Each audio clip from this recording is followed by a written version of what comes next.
This is probably the cheapest, high-performance, professional-grade gel blaster in the market right now. Hello, what is up guys? I'm your host Gordon and welcome to another one of my video. And what I got over here is a Feng P90 V3 and it is a pink edition. If you guys ever watched the Sword Art Online spin-off, the Gun Gale Online, you probably have seen this blaster before. Nickname P-chan. And of course, I will have to thank Mac Potato for helping me to get the pink edition for today's review. Mac Potato is a local Malaysia online foam dart blaster seller who sells even gel blaster these days. So if you guys are interested with one of these, all the necessary information will be provided in the description down below.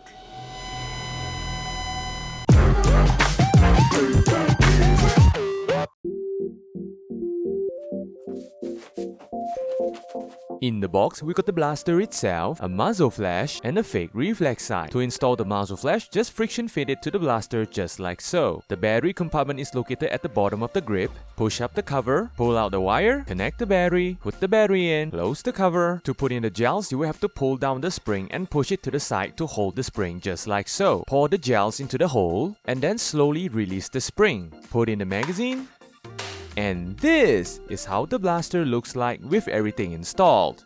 Okay, first look at the blaster. As you can see, the aesthetic of the blaster definitely looks like one of those FN P90 kind of aesthetic. In terms of the looks of the blaster, it looks really nice. I mean, the color scheme of this blaster is definitely cute. So girls out there who wanted to get their hands on some of these gel blaster but wanted a cute one, this might be the choice. The build quality of this blaster, very solid. The entire blaster is of course made out of nylon and the color itself is pink, just like the anime Gun Gale Online. The entire blaster, very solid. There's no plastic squeaking noise or whatsoever. And the weight of the blaster though is actually kind of heavy. What makes this blaster interesting is the coating, the finishing of the blaster. The paint itself feels like one of those rubber coated paint, very soft to touch. And speaking about the paint, here comes the funny part. I think this is what they did based on the hex bolt on the blaster over here, which is pink as well. I think what they did is actually spray the entire blaster after the whole assembly is done. That explains why the hex screw as well as the supposedly purple barrel in there is being covered by pink rubbery paint. At least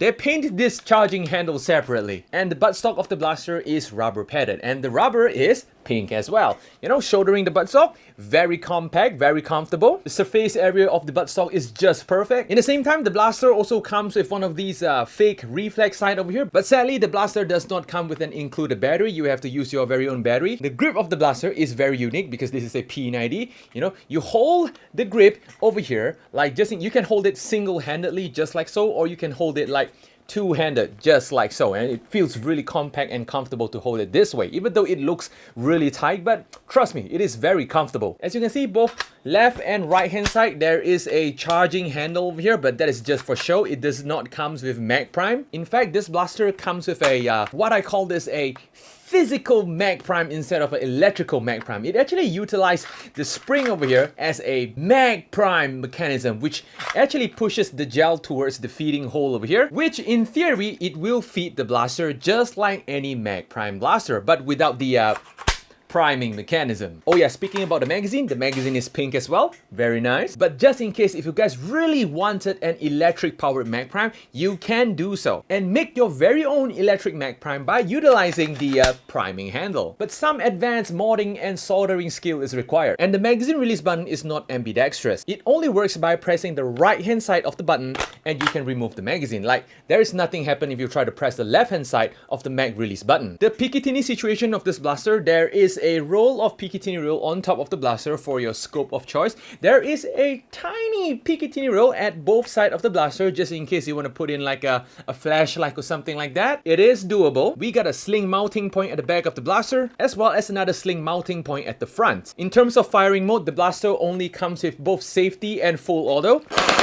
Just like so. The fire selector is located right below the trigger over here. The trigger pull, very comfortable. Definitely one of those clicky switchy triggers. Speaking about the blaster comes with a thin profile gearbox which uses most of the Gen 8 parts over here. Technically a remodeled Gen 8 gearbox. So if you guys want to mod the blaster, definitely not an issue at all. Gen 8 parts are pretty cheap. It also comes with an aluminum barrel, so this blaster is actually pretty accurate. If you want to increase the accuracy, maybe you can get one of those 3D printed P90 hop-ups over here. The rate of fire of this blaster, Actually, not really fast because I'm actually using a 7.4 volt battery in there. And let us see what we will get if we actually pop in an 11.1 volt battery. So this is a 7.4 and this is a 11.1.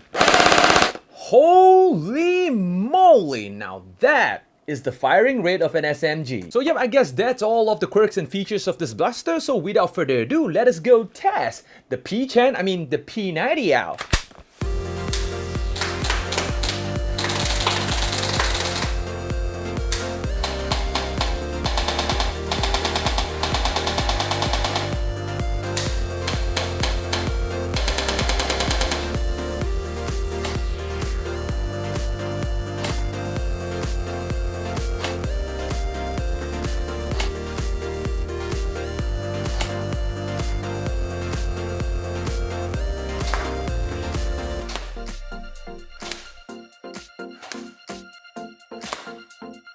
Okay, we are back, guys. The performance of the blaster is magnificent. This is probably the best bang for buck in the gel blaster world. Using those cheapo gels, the blaster can fire from 244 FPS all the way to 265 FPS. Holy moly, that is a pretty high number. And that's just the cheapo gels. You can definitely bump up the FPS if you use like higher quality gels. With this kind of performance, hitting a target in 20 meters is definitely not an issue at all. But since I'm living in a small tiny apartment, 10 meters is as far as I can go. Hitting a target in 10 meters, definitely not a problem at all. And it also all thanks to the pretty long aluminum barrel in there. So far operating this blaster, I did not encounter any jams at all, even using 11.1. Oh yeah. And of course, will this blaster passes the wall test? I mean, that's a stupid question, right? This blaster definitely passes the wall test with flying colors. If you guys are a big fan of the Sword Art Online spin-off Gun Gale Online, definitely must have one of these for your collection. Well, at least I'm a big fan of the Gun Gale Online though. So yep, I guess that's all for today. So if you guys like this video, feel free to smash the like button. I'll be posting video every Saturday or once in a while on Wednesday. So do remember to click on the subscribe button as well as the notification bell. So yep, go ahead and check it out, and I'm going to see you guys in the next video. Adios, guys!